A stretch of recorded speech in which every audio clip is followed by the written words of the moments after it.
Pada suatu malam di akhir Oktober 1826, di sebuah tempat bernama Blaraja, seorang laki-laki muda meninggal dunia.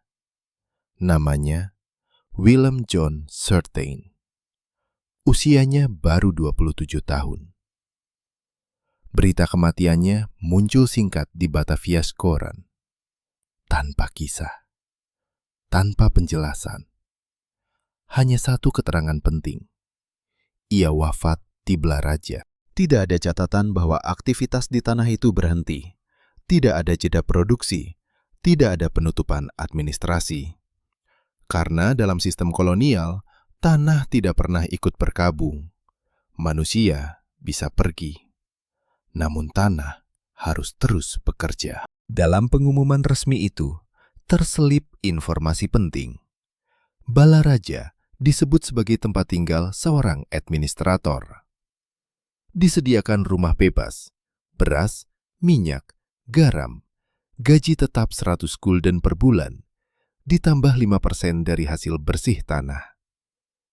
Ini menandakan bahwa Blaraja bukan tanah pinggiran.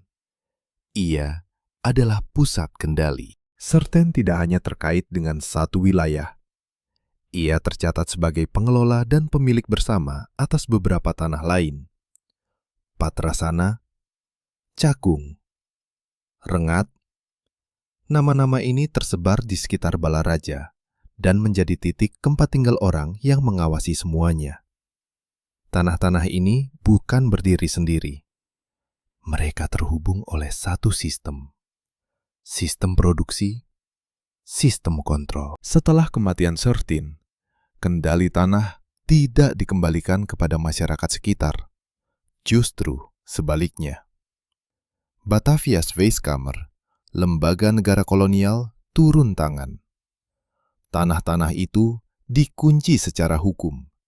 Tidak boleh dijual. Tidak boleh dipindahkan. Sampai seorang anak yang bahkan belum dewasa, kelak dianggap cukup umur.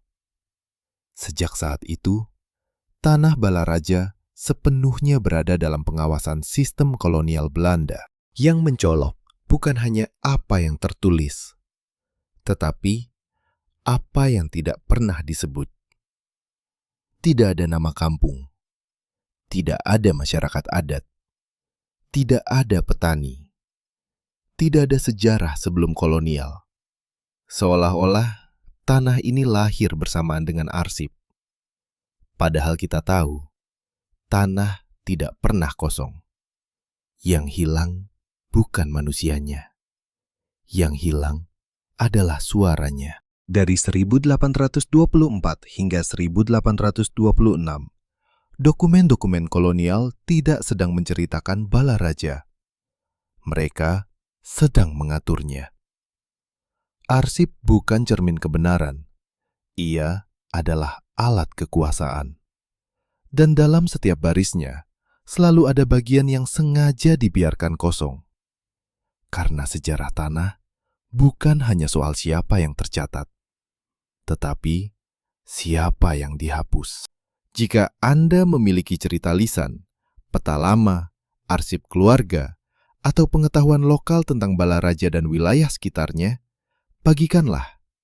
Setiap potongan kecil dapat membantu mengisi kekosongan sejarah yang tertinggal. Ikuti dan subscribe channel Residen Banten, tempat kita mencoba membaca kembali sejarah lokal, pelan-pelan, kritis, dan dengan kesadaran bahwa tidak semua yang penting pernah ditulis.